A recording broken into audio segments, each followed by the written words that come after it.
Good morning. সকলকে জানাই অনেক ভালোবাসা, তার সাথে বড়দের আমার প্রণাম। আশা করি তোমরা যে যেখানে আছো ঈশ্বরের কৃপায় ভালো আছো, সুস্থ আছো। আমিও ভালো আছি। এটা বেশ কয়েকদিন আগের ভিডিও, তো সেটা করে রেখেছিলাম, সেটাই তোমাদের সঙ্গে শেয়ার করছি। তো দেখো, আমি ছোট বড়ি দিচ্ছি। তো সেই ছোট বড়িগুলো এখন সবগুলো দিয়ে নেব। বেশ অনেকটা পরিমাণে ডাল ভেজানো হয়ে গেছে। তো প্রায় 500 মতো ডাল ভিজিয়ে ফেলেছি। তো সেই ডালটার বড়ি দিতে বেশ অনেকটাই সময় লাগবে, আর সময় লেগেছে। তারপর বড়ি টড়ি দিয়ে চলে এসেছিলাম রান্নাঘরে। তো রান্নাঘরে রান্না করতে করতে আমার শরীরটার মধ্যে কেমন যেন হয়ে উঠলো। তো আমি বেশ অসুস্থ হয়ে হয়ে পড়েছিলাম। রোদ গরম লেগে গেছিলো না জানি না, প্রচণ্ড পরিমাণে পেটে ব্যথা, তার সঙ্গে পুরো শরীর যন্ত্রণা করছিল। তো ডাক্তার দেখানো হয়েছে, ঈশ্বরের কৃপায় এখন মোটামুটি একটু সুস্থ আছি। তো ভিডিওটা তো করা ছিল, তো তোমাদের সঙ্গে এডিট করে ভয়েস ওভার দিয়ে আমি তো শেয়ার করতে পারিনি। ওই জন্য ভাবলাম ওই ভিডিওটাই তোমাদের সঙ্গে এডিট করে ভয়েস ওভার দিয়ে শেয়ার করি। আবারও ডাক্তার দেখাতে যেতে হবে, কালকে ডাক্তার দেখাতে যাওয়ার কথা আছে। তো ডাক্তার দেখাতে গিয়ে রিপোর্ট করতে হবে। তো যেগুলো যাই করতে হোক, ডাক্তারবাবু যেটাই বলুক না কেন, সবটাই আমি তোমাদের সঙ্গে আস্তে আস্তে শেয়ার করব। আর এই যে এখানে একটু আলু ভাজা কেটে নিয়েছিলাম, আলু ভাজা আর আলু ভাজা তো সবেমাত্র আলু ভাজায় বসিয়েছি। আর কি রান্না করব না করব এখনও সেরকমভাবে ভেবে উঠতে পারিনি। তো আলু ভাজাটা হতে থাক, ততক্ষণে অন্য তরকারির প্রস্তুতি নিই। আর আসলে আমাদের সাধারণ গৃহবধূদের মধ্যবিত্ত জীবনের অভাব অনটন দুঃখ দুর্দশা এর মধ্যে দিয়ে যায়। শরীরটা এদিকে বেশ অনেক দিন থেকেই খারাপ, মোটামুটি 4-5 মাস থেকে শরীরটা ভালো যাচ্ছে না। কিন্তু ওই যে আমাদের সাধারণ ঘরের বউদের খুব বেশি বাড়াবাড়ি না হলে কিন্তু আমরা ডাক্তারের কাছে যাই না, কষ্ট করে চেপেই থেকে যায়। আর এইদিকে বুকের ব্যথাটাও খুব বেড়েছে। কিন্তু সংসারের কাজ কি থেমে থাকবে? সংসারের কাজ আমাদেরকে করতেই হবে। সেই মতো আমি সংসারের কাজ করছি।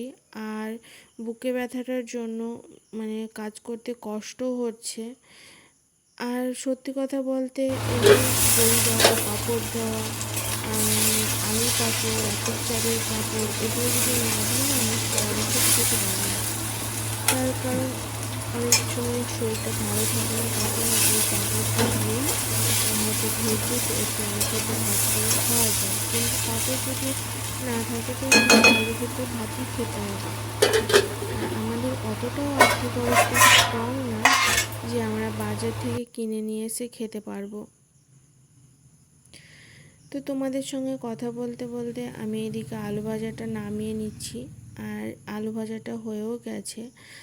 আর এই যে আলু ভাজাটা তুলতে গিয়ে আবার পড়েও গেল। আর শরীরটা এতটাই খারাপ করছে যে আমি বসে থাকা বা দাঁড়িয়ে থাকার মতো অবস্থায় নেই।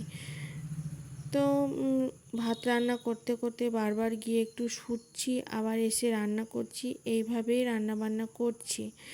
আর আলু ভাজার কড়াতে অনেকটা তেল আছে, তো সেই তেলের মধ্যেই আমি একটুখানি পটল ভেজে নেব। এটাই আজকের রান্না বান্না, আলু ভাজা, পটল ভাজা আর আলু সেদ্ধ ভাত। তো কোনো রকমে শুয়ে বসে তো রান্না করেছিলাম, তারপর আর মাথা চেড়ে তুলতেও পারিনি, শরীরটা এতটাই অসুস্থ হয়ে পড়েছিল। আর তারপরে ডাক্তারের কাছে যাওয়া হয়েছিল, ঘরোয়া ডাক্তারের কাছে। তবুও ভালো ডাক্তারের কাছে দেখাতে যেতে পারিনি, তবে দেখাতে যাব। আর তোমাদের সঙ্গে সবটাই শেয়ার করব।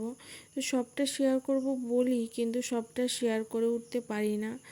আর ছোটোখাটো কাজকর্ম এগুলো যে সব সংসারের সম্পূর্ণ কাজকর্মটাও আমি তোমাদের সঙ্গে শেয়ার করে উঠতে পারি না। আমার শরীরটা এতটাই খারাপ যাচ্ছে বা খারাপ থাকছে।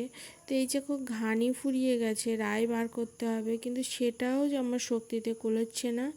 একদম ডাম নিংড়ে আমি তারপরে কড়ায় তেল দিচ্ছি।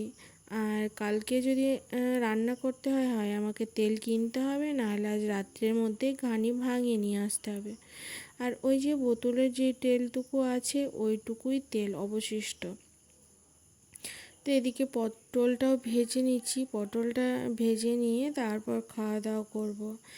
আর আজকে তো সেরকমভাবে তোমাদের সঙ্গে কোনো ভিডিও শেয়ার করতে পারিনি, তবে যেটুকুই শেয়ার করেছি তোমাদের যদি ভালো লাগে প্লিজ আমার চ্যানেলটা সাবস্ক্রাইব করে আমার পাশে থাকবে আর বেল বাটনটা অন করবে। আর তোমরা যদি চাও আমি ইউটিউবে একটু এগিয়ে যাই তা আমার ভিডিওগুলো তোমার পরিবারের সঙ্গে শেয়ার করে দিও।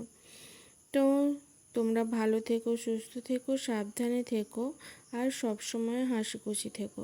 তার মধ্যেও আমার পরিচয়টা তোমাদের সঙ্গে একটু করে দিই। আমি মুর্শিদাবাদ জেলার ছোট্ট একটা গ্রামের একদম নিম্ন মধ্যবিত্ত পরিবারের গৃহবধূ। আমি এখানে আমার ডেলি লাইফস্টাইল ব্লগ শেয়ার করি। তোমাদের আমার এই ডেলি লাইফস্টাইল ব্লগ দেখার জন্য অনুরোধ করছি। আর তোমাদের যদি আমার এই ডেলি লাইফস্টাইল ব্লগ ভালো লাগে তো প্লিজ আমার চ্যানেলটা সাবস্ক্রাইব করে আমার পাশে থেকে যেও আর বেল বাটনটা অন করে দিও। চাইলে আমার ভিডিওগুলো তোমার পরিবারের সঙ্গে শেয়ারও করতে পারো। তো ভালো থেকো, সুস্থ থেকো, সাবধানে থেকো। তো টাটা।